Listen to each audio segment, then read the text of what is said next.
was 22 years old, attending a Halloween party at my friend Nick's house. Before he died in 2013, Nick threw massive Halloween parties every year. His parents always left town, and the whole house turned into a haunted maze. Fake walls, dark hallways, terrifying props. Everything looked real. That night, me, Nick, and a few friends were upstairs smoking and joking around. Then suddenly, bam, bam, loud crashes came from downstairs, followed by screaming, real screaming. Nick rushed to the bedroom door, looked outside, then slammed it shut, locked it. His face looked pale, terrified. Hide, that's all he said. We didn't ask questions. We just hid. I crawled under the bed. Another friend hid in a storage chest. Nick and Joey hid in the closet. Downstairs, the music suddenly stopped. Then a man yelled, "Everybody shut up." A girl screamed, then a gunshot, then silence. A few seconds later, heavy boots stomped upstairs, straight toward Nick's room. The intruder tried the doorknob, locked, and he started slamming into the door. Again.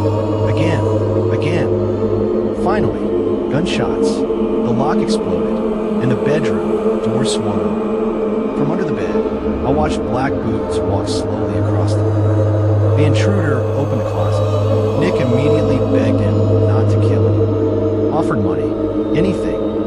The man dragged Nick downstairs. The rest of us stayed frozen, too scared to breathe. Almost 20 minutes passed, and the front door slammed shut. Nick came running back upstairs. They're gone. But when we walked downstairs, two bodies were lying on the floor, motionless, covered in blood. Two of our friends never made it out alive. After that night, Nick completely changed. He dropped out of school, started drinking heavily, then harder drugs. 1 year later, Nick died from a heroin overdose, and nobody ever found the masked man. When I was 13 years old, my friends and I were out trick-or-treating in our neighborhood in Pennsylvania. It was Halloween night. The streets were packed, kids in costumes, parents carrying flashlights, porches glowing with orange pumpkins. The kind of night that felt completely safe. At least, that's what we thought. My friends and I had been walking for about an hour when we noticed him. A man standing near the sidewalk, completely still, wearing an old-fashioned black suit, a white mask, and holding a lantern. At first we assumed he was part of somebody's Halloween decoration. He looked that motionless.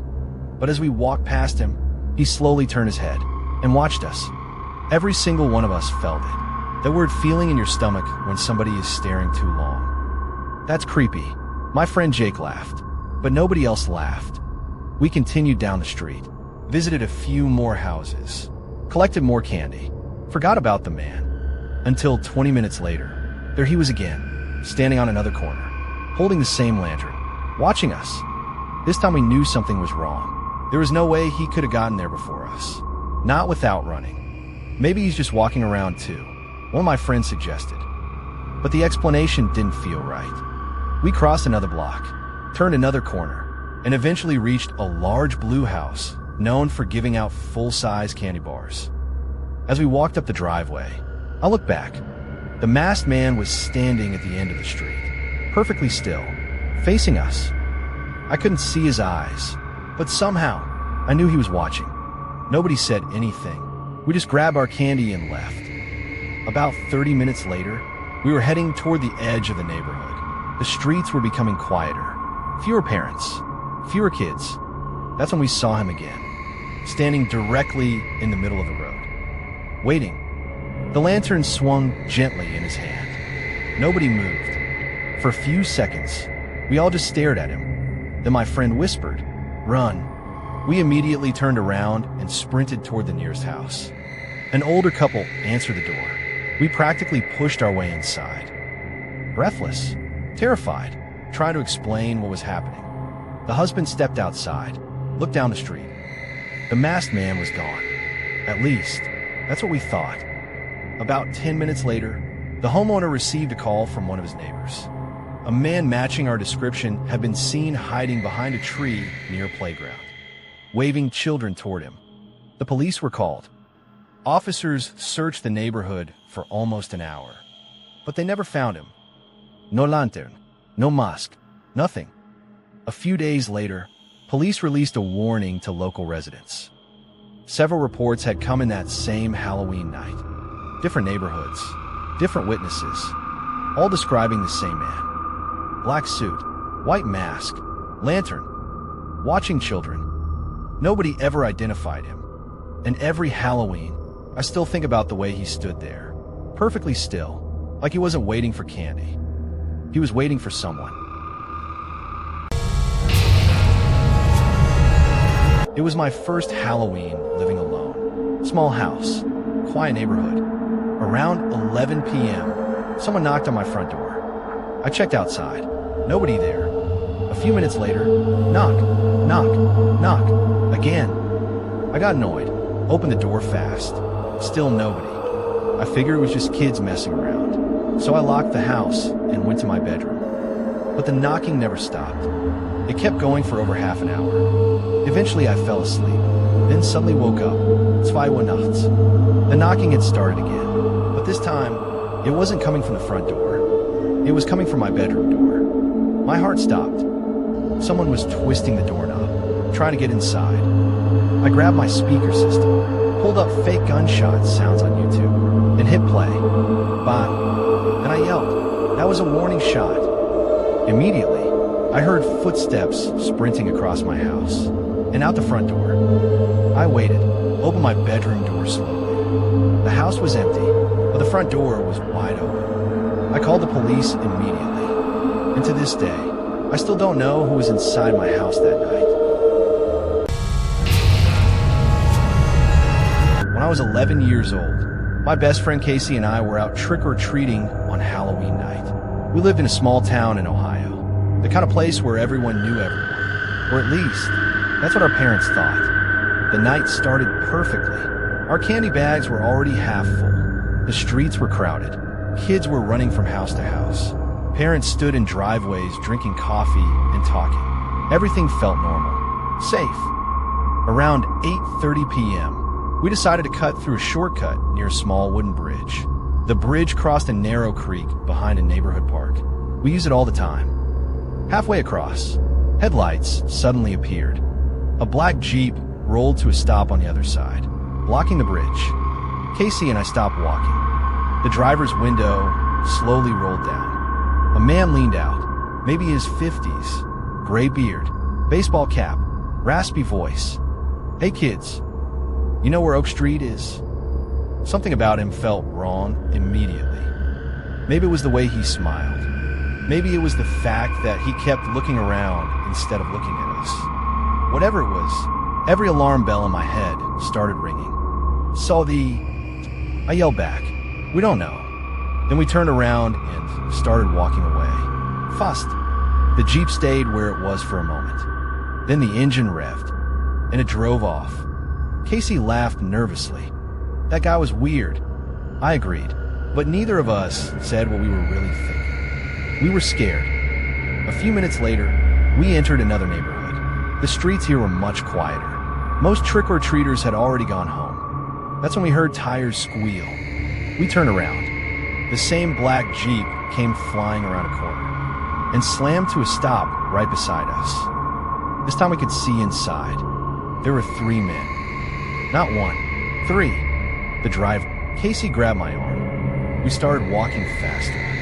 The Jeep followed, slowly, matching our speed. House after house passed by. No adults, no kids, nobody outside. Then the backseat passenger rolled down his window. Come on.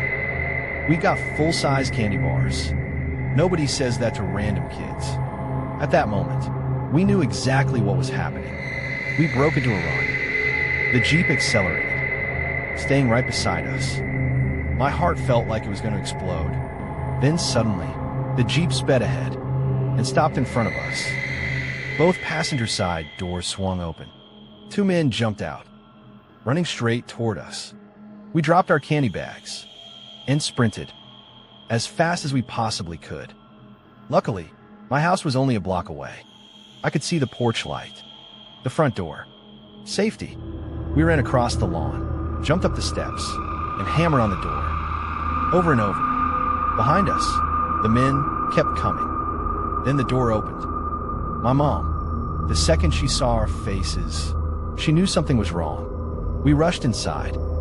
She locked the door and looked outside. The Jeep was already driving away. The police arrived within minutes.